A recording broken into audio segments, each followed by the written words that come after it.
Right, welcome to Divide and Conquer, guys.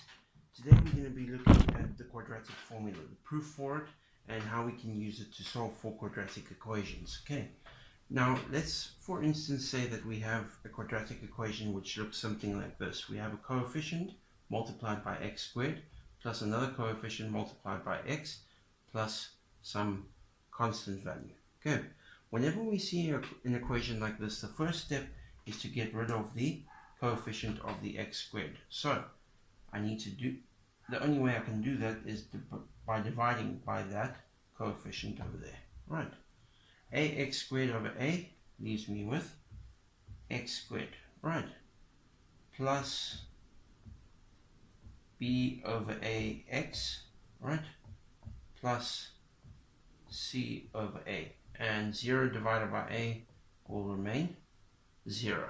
Okay, next step is obviously taking our constants to the other side.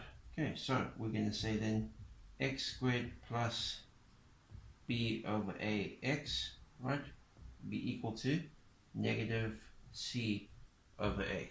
Right, again we're going to have to add half the coefficient of x and then square it on both ends. So we're going to have plus b over 2a, remember I need to half it, so I'm adding 2a here to the bottom end, squared being equal to negative c over a plus b over 2a squared.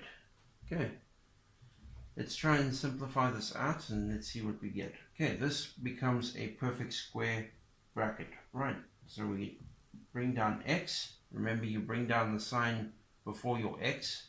In this case, it's a positive, so you're going to bring down a positive, right? And then this becomes b over 2a squared, right? That's equal to negative c over a plus b over 2a squared, right? So negative c over a plus b over 2a squared becomes b squared all over 4a squared. Okay, right, now that I have this over there, I need to provide the square root 2 in order to get rid of the power of 2 over here. So I root this side and I root this side over here. Okay, that leaves me with x plus b over 2a, right, is equal to the root of negative c over a, right, plus b squared all over 4a squared.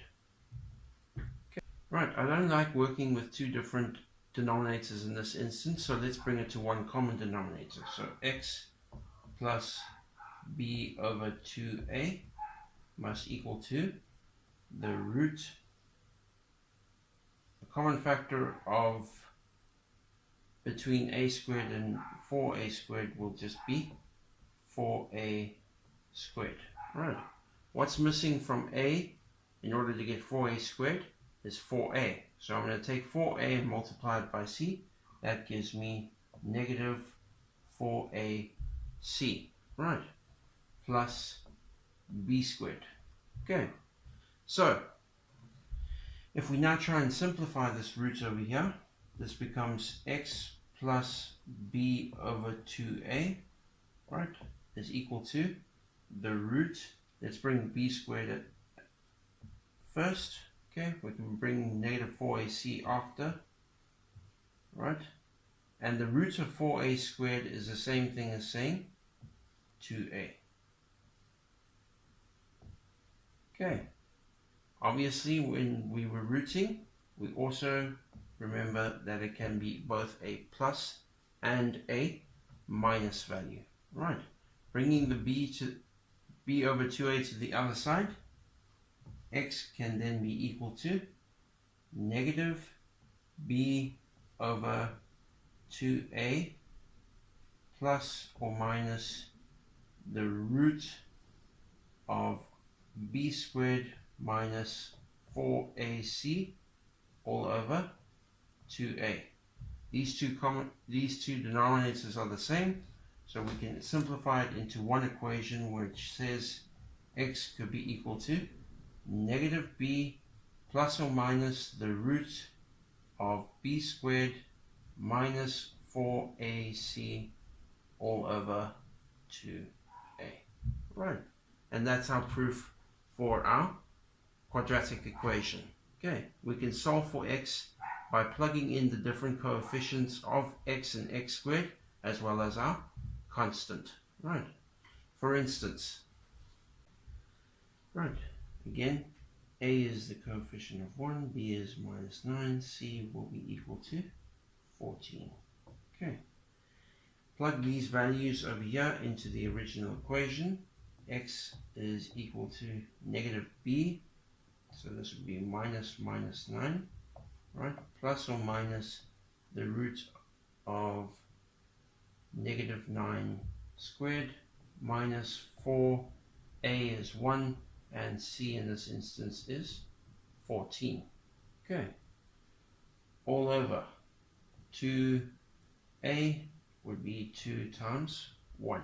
So x could be equal to negative 9 makes it a positive, so that's positive 9 plus or minus the root of negative 9 squared would be 81 minus 4ac minus 4 times 14, 4 times 4 is 16, 4 times 10 is 40, 40 plus 16 would be 56. So this is going to be 81 minus 56 all over 2. Right, so x will be equal to 9 plus the root of 81 plus 56.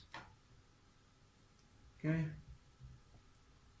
81 minus 56 all over 2, and x could be equal to 9 minus the root of 81 minus 56 all over 2.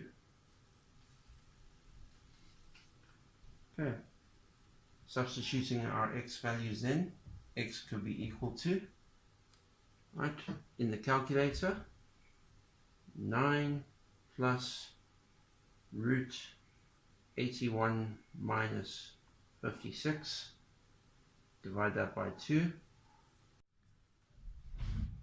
right, or x is equal to 9 minus the root of 81 minus 56, right, there's 4, divided by 2, x could be equal to 2. Okay, plug these two values for x into the original equation and it should be equal to 0. Okay, and that's how we solve for a quadratic equation using our quadratic function.